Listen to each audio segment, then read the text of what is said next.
11.1 exercise के अंदर। Now जितना भी टॉपिक हम ऑलरेडी पढ़ चुके हैं अपने वेक्टर्स के अंदर, like direction ratios, direction cosines, वो सारा का सारा टॉपिक आपको यहाँ पे कवर होगा, सेम लेवल पे कवर होगा। ठीक है, तो उसी के लेके चलना है हमें। तो पहले मैं आपको फॉर्मुलेस बता देता हूँ कि कौन कौन से फॉर्मुलेस हम यहाँ पे यूज करेंगे। हम यहाँ पे लेके चलेंगे डायरेक्शन रेशियो को, ऑफ अ लाइन का टॉपिक लेके चलेंगे, is called A B C. देखिए वहां भी हमने यही लिया था, डायरेक्शन रेशियो ऑफ वेक्टर्स लिखा था हमने, बट यहाँ पे उसे हम डायरेक्शन रेशियो ऑफ लाइन लिख रहे हैं। ये एक डिफरेंस हो गया। फिर आप आर निकालोगे, which is a root of A square B square plus C square. उसके बाद हम लिखेंगे इसके डायरेक्शन कोसाइंस। एल का formula A upon R, M का formula B upon R, N का formula C upon R. Element की वैल्यू आ जाएगी और इसी को हम लिख सकते हैं इक्वल टू करके cos alpha, cos beta, cos gamma. Same वही चाहिए चीजें आ रही हैं आपकी, देखो जो आपने वेक्टर्स में पढ़ा था। अल्फा बीटा गामा क्या होगा यहाँ पर, angle made by line not vector with x axis, y axis and z axis। Same चीज सारे सारा का सारा। ठीक है, और वही सेम रिलेशन आपके पास याद रखने आपको relations, L square M square N square की वैल्यू 1 होगी, लेकिन एल एम एन आपका cos alpha cos beta cos gamma के इक्वल है। तो यहाँ से एक और रिलेशन निकल के आता है, cos square alpha cos square beta and cos square gamma equal to 1, cos square gamma equal to 1। ठीक है, तो दो रिलेशन हमारे निकल के आते हैं, रिलेशन 1 एंड रिलेशन 2। ओके, उसके बाद हमें ध्यान रखना है कि कई बार क्या होता है जैसे मान लीजिए एक लाइन आपको दी है और लाइन पर हमें दो कोऑर्डिनेट गिवन है, x1 y1 z1, और दूसरा कोऑर्डिनेट गिवन है x2 y2 and z2। Vector case में यही होता था। तो सपोज अगर मुझे पी क्यू वेक्टर निकालना तो क्या करते थे, q माइनस पी करते थे, x2 minus x1 i plus y2 minus y1 j plus z2 minus z1 k, और आई जे के जो कोफिशिएंट्स है उसी को हम डायरेक्शन रेशियो बोलते थे। वही चीजें यहाँ भी यूज होंगी। तो अगर आपका एक लाइन है जिसपे दो कोऑर्डिनेट्स आपको गिवन है, p और q हमें गिवन है, और डायरेक्शन रेशियो आपको निकालना है, तो आपको सिर्फ क्या करना है, जैसे a b c आपको निकालना है, तो सिर्फ सेकेंड माइनस फर्स्ट कर दो, यानी कि x2 minus x1 y2 minus y1 z2 minus z1। A B C की वैल्यूज निकल के आ जाएंगी। वो आपका हो जाएगा x2 minus x1 y2 minus y1 z2 minus z1, those become your values of a b and c। so once you get the values of a b c, फिर आप r निकाल सकते हो, फिर आप डायरेक्शन कोसाइंस निकाल सकते हो। तो मेन तो पॉइंट ये कि आप ए बी सी कैसे निकालोगे। अगर आपको लाइन पे दो पॉइंट गिवन है, सिंपली उन्हें माइनस करके, बेटर रहता है हमेशा आप एक ही फॉर्मेट में चलते रहो। कुछ लोग बोलते हैं कि आप 1 माइनस 2 कर दो या 2 माइनस 1 करो, कोई फर्क नहीं पड़ता, लेकिन हमेशा 2 माइनस 1 क्या करो। इससे क्या होता है, वेक्टर्स का जितना भी कॉन्सेप्ट है वो आपका सिंक रहता है हमेशा। तो 2 माइनस 1 करो, x2 minus x1 y2 minus y1 and z2 minus z1। So आप एबीसीज मिल जाएंगे। Once you get ABCs you can find r, once you find r you can find direction cosines of l m and n। अगर angle given है और direction cosines निकालने के लिए बोला गया है, तो फॉर्मूला होगा cos alpha cos beta and cos gamma का।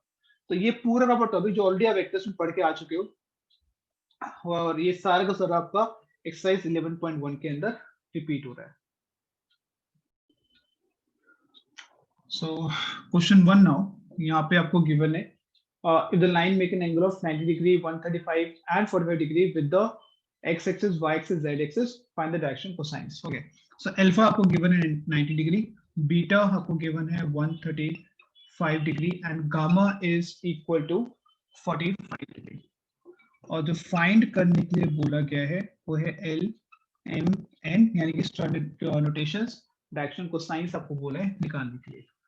so L is equal to cos alpha cos 90 यानी कि 0, m is equal to cos 135 second quadrant 180 minus 45, so minus cos 45 degree which is equal to minus 1 by root 2, और n की value cos 45 which is again equal to 1/√2। तो in that way आप आराम से direction cosines निकाल सकते हो अगर आपको अल्फा बीटा गामा पता है तो।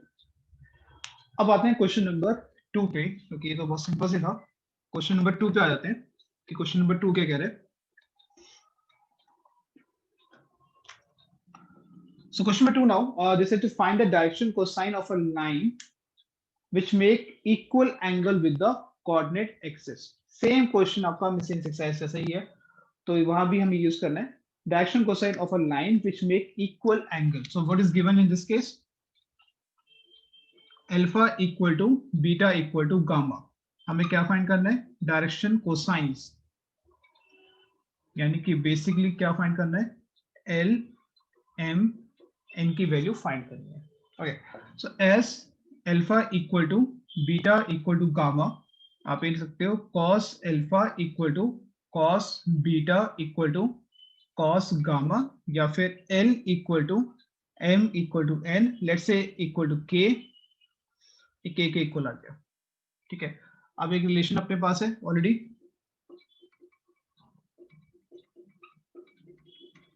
सो के का स्क्वायर ये तीनों के स्क्वायर के इक्वल है।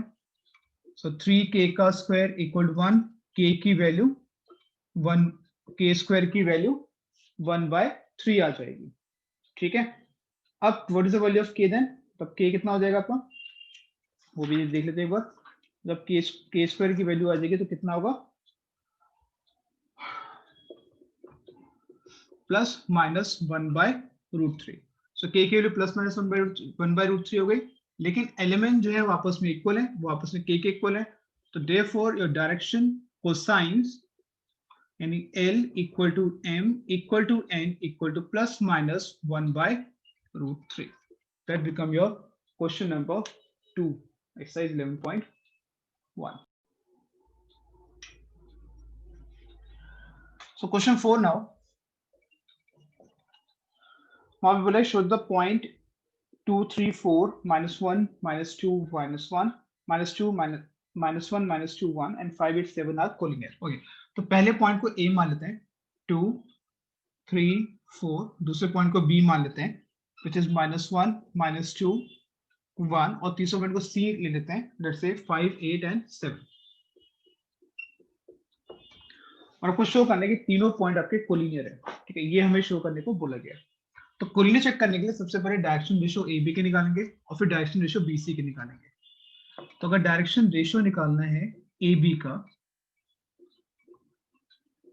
Let's say A1, B1, C1, so simply B minus A, तो -1, -2, -3, -2, -3 is -5, 1 - 4 is -3। सेम वे एक काम करते हैं, डायरेक्शन रेशियो निकालते हैं BC का भी, बट इसको आप बोलेंगे A2, B2, C2। So what is A2? 5 + 1, 6 आ जाएगा। This is again 10 and this is comes out to be 6। अब अगर ध्यान से देखो A1/A2 equal to B1/B2 equal to C1/C2 की जो रेशियोज आ रही है वो आपकी -1/2 आ रही है। -3/6, -1/2, -5/10, -1/2, -3/6 अगेन -1/2, रेशियो 1/2 आ रही है। इट मींस जो डायरेक्शन रेशियोज हैं वो प्रोपोर्शनल है, लेकिन as direction ratios are proportional, but एक पॉइंट तो कॉमन है, बी इज कॉमन, ये मैंने आपको पहले भी सिखाया था। तो देयरफॉर अगर कोई पॉइंट कॉमन मिल जाता है तो आपके पॉइंट्स ए, बी एंड सी ये आपके कॉमन पॉइंट्स आ जाते हैं, ये ध्यान रखना। अब जैसे मैंने यहाँ पे डायरेक्शन रेशियो ए बी और बी सी निकाला है, आप यहाँ पे ए बी ए सी भी निकाल सकते हो, तो इन that case point A common होगा। आप ए बी बी सी भी निकाल सकते, ए सी और बी सी भी निकाल सकते हो, in that case point C common हो जाएगा।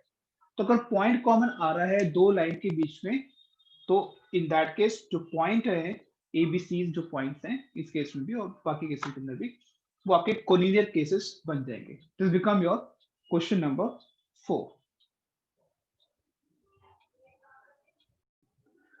राइट, तो क्वेश्चन नंबर 5 एक्सरसाइज 5.11.1, तीन कोऑर्डिनेट्स गिवन है और तीनों कोऑर्डिनेट्स या वर्टिसेस हैं आपके ट्राइंगल एबीसी के, और क्वेश्चन में बोला गया है कि जो साइड्स हैं आपके ट्राइंगल की ए बी बी सी सी ए, इनके डायरेक्शन कोसाइंस निकालने हैं।